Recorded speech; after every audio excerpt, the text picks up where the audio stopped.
Hello, everyone. Bonnie here, pouring wisdom into your life. Continuing on with A Hunter-Gatherer's Guide to the 21st Century. This is chapter 11. There are 2 more chapters after this, and then I will do something else to entertain you. So we just finished talking about school. We had parenthood, childhood, and then we had school. And I talked about in the school one how it kind of changed the writing style a little bit. We're back to how it has been the whole time of really honing in on stuff and citing research studies and all of that kind of stuff. And there's a paragraph that really stood out to me that I thought I would start with reading verbatim for you. So it's talking about becoming adults. How do we do that historically and currently? People who are deserving of being called adult, meaning emphasizing that's the actual title, that's the word that we're calling them, can observe themselves carefully and skeptically and regularly ask themselves questions like these. Am I taking responsibility for my own actions? How many adults, this time I'm using it facetiously, in your life are asking themselves that question? I don't know about you, but in my life, when I interact with other people, I don't hear a lot of people observing themselves and the consequences of things and taking responsibility for the actions that contributed to those. I hear a lot more victim complaining, woe is me, the world is out to get me, couldn't be my fault, etc., etc. So that question in particular stood out to me. Am I being closed-minded? Am I entrenched in a worldview, and if so, why? Now, depending on your level of education, that sentence might even be challenging for most people who have aged into adulthood without maybe have become an adult. So am I entrenched in a worldview, and if so, why? So that is, am I stuck in this particular worldview and I can't get out of it? I can't put myself in other people's shoes. Where did it come from? Is it shaping how I view things? Is how I take that. Am I coming to conclusions independently? Or have I accepted an ideology that I allow to do my thinking for me? And this is all over the place. And of course, we probably all want to say that we've come to that conclusion independently. That's kind of the default ego protection. Yeah, of course, I think by myself. But man, oh man, can you see ideology all over the place? Currently, right now, what is it, 2024? Even though I'm Canadian, we're just bombarded with American politics. And based on what we can see, it seems like there are 0 Americans who think independently and either think red or think blue in a complete ideology and can't make a decision otherwise. Now, granted, that's the media perception. That's only the loud voices. That's only the extremes that I hear, et cetera, et cetera. I recognize that. But man, oh man, does it seem like people are entrenched in an ideology and just say the company line because that's what they believe. And I can kind of understand why you would want to just subscribe to an ideology, because it takes less brain power. If you already know what your group thinks, when you encounter something new, you can just look to the group and you don't have to expend a lot of calories and do a lot of work coming to your own conclusions. So I can appreciate why that happens to a lot of people. Okay, I've gotten thinking for me. Okay. Do I avoid collaboration that would be valuable if it would also be challenging? Most people avoid challenges for sure. Am I letting emotions make decisions for me, especially hot, intense emotions? Don't think we need to dive into that one. Am I ceding my adult responsibilities, and do I make excuses when I do? So am I sort of letting someone else do things for me that I should be doing as an independent adult? So those questions I think are worth noting, worth reviewing, worth writing down, and worth asking yourself regularly to evaluate if you have even successfully become an adult yourself. I think that those are really, really good questions. Okay, so what was this chapter about? As usual, I took a whole bunch of notes to share with you of what I thought was striking or made an impression on me. So they talk a little bit about how the media the marketers in our hyper novel Western weird world They're hijacking some of our evolutionary programming. And one of the things that I wrote down is there's just junk everything out there, junk for us, which turns us into desirable consumers, but really poor adults. I thought that was a really interesting point. They talk about who you should take advice from. Here I am giving you advice. Take advice from me. No, I'm just sharing what I'm learning and taking advice from, as opposed to offering you advice. 4 genres of advice givers. There's con artists, straight up, totally not telling you anything useful or true. Then there you have a group of people that they labeled as confused. So trying hard to give you advice, but fall in the same category as con artists. They're just not aware that they're con artists. They're not giving you real information. Those people are all over the place as well. Then it gets slightly better in the next 2 categories.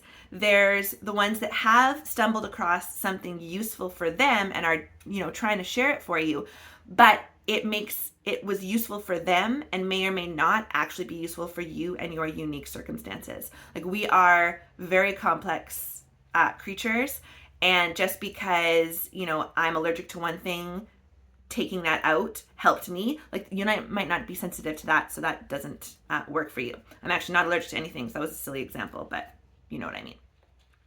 And then the last group, they say, is very rare, people who have stumbled upon general wisdom that is universally applicable. And you want to seek out, identify who those people are, and try to apply that to your own life.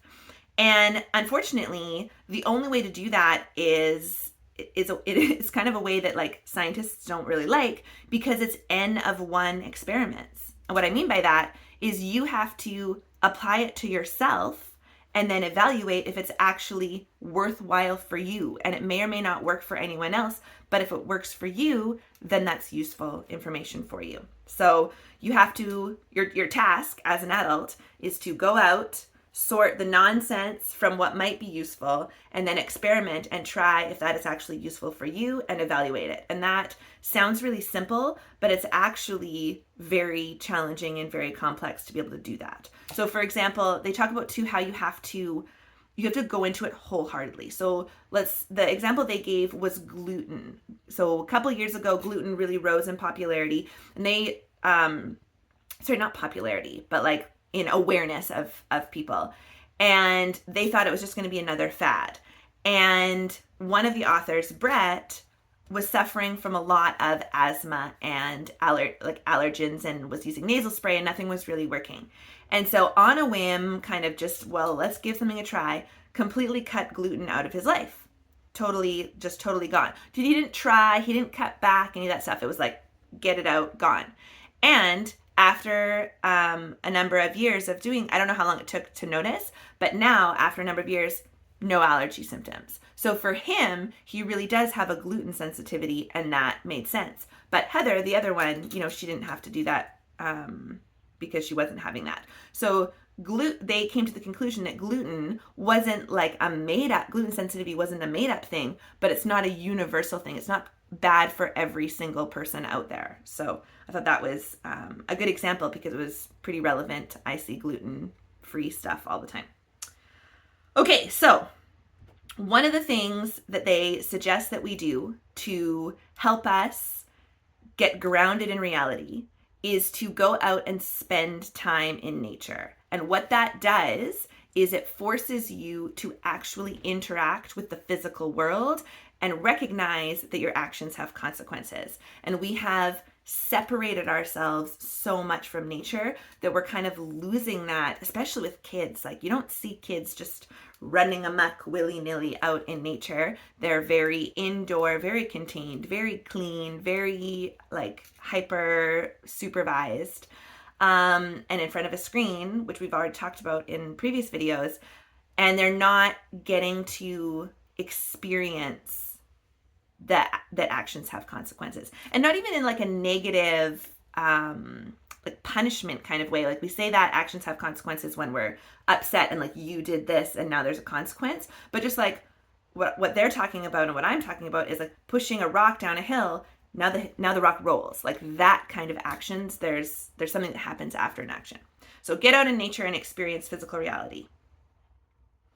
Oh, and then I wrote this down because this was a really good sentence and I wanted to remember it in my life. Trying to explain away the past rather than learn from it is a poor use of time and intellectual resources. And so one of the questions that they ask their kids whenever they have some kind of negative consequence or even just a close call, what did you learn from that? And I think that's such a good question to teach your kids to ask themselves and reflect on, because it's easy to just attribute the past to bad luck or, whoo, that was close, or shoot, give me some sympathy because I'm hurt. And then, go on and make the same mistake over again. Or, maybe it's not even a mistake, just learn to navigate and preemptively see that, like, if you put the glass at the edge of the table, the cat's going to knock it over or something like that. Speaking from exact last night experience. They talk a little bit about different types of cooperation, which I thought was cool. I had never thought about quantifying, just categorizing cooperation in these ways. So there's kin selection, and that's when you preferentially help your people who are related to you. Then there is direct reciprocity, where there's this understanding, if I help you raise your barn, then when it's time to mow my hay, like, you'll come over and help me with my hay. And then there is indirect, which I thought was kind of interesting, is where you help publicly and then it enhances your reputation. And I thought that was kind of an interesting way that humans engage in cooperation. Oh, and I wrote down the study about fairness, because fairness hits me really hard. It's one of my deeply rooted values. I really struggle when things aren't fair, and I want things to be fair, and what's fair isn't always what's equal. And it's like this whole, I struggle with it internally a lot. And I'm happy to report that according to these guys, it is, it's not socially constructed. It's not just humans that want things to be fair. So there's something biological that is driving us towards fairness, which makes me feel better since I struggle so much with it. And they did a study, or they didn't. There was a study done with capuchin monkeys, and the experimenters would have the monkeys would give them a rock, and they would trade the rock for a cucumber. And so the monkeys would learn that, if they go find a rock, then they'll get a cucumber, and there's this bartering going on. And then they changed the experiment, and so that you would be getting your cucumber, and that the monkey next door would be getting a grape. And grapes in the monkey world are just universally better than cucumbers. And what they found was, even though the monkey that was doing the trade for cucumbers, the circumstances hadn't changed, they could see the Joneses over in the other cage getting a better deal. And not only did they want that, they would sacrifice and throw the cucumbers at the experimenter to show their displeasure that this was an unfair situation. So that's really interesting. There's some theory of mind that they can stipulate that the monkeys are engaging in, because they can understand this concept of fairness. I thought that was very, very cool. And then they talk a little bit about how addiction happens, and where some societal protections from addiction. And one of the conclusions that they came to was that boredom is kind of a through line to addiction. And it's because boredom equates to a zero out. No, that's not right. Shoot, I didn't write very good notes on this. It was an interesting component that being bored contributes to addiction, because you can't see anything else valuable to do with your time. Whereas if there were lots of other options that you could recognize were valuable, you're less likely to be addicted. And they've shown this in humans with things that we typically think of as being really addictive, heroin, for example. And it's not just that you get addicted to heroin because, boom, your physiology. There's some psychological components to it as well. So then the last thing, just one of those takeaways, they have a whole list of takeaways, as they often do. And one of them was be grateful, which I see all over the place as a kind of universal rule to live by across all subjects of advice givers, across historically various different cultures. Being grateful is central to living a good, fulfilling life, just in all of humanity. I didn't write that down. I just noticed that that was one of them. The one that I wrote down was to develop a theory of close calls. How can you leverage it to gain a better understanding of yourself and the world? I thought that was something that I wanted to really take into my own life when I notice myself having close calls. So that is the chapter on adulthood. And there are 2 more chapters, and then I will come up with something else for my videos. Take care and have a magical day. Bye.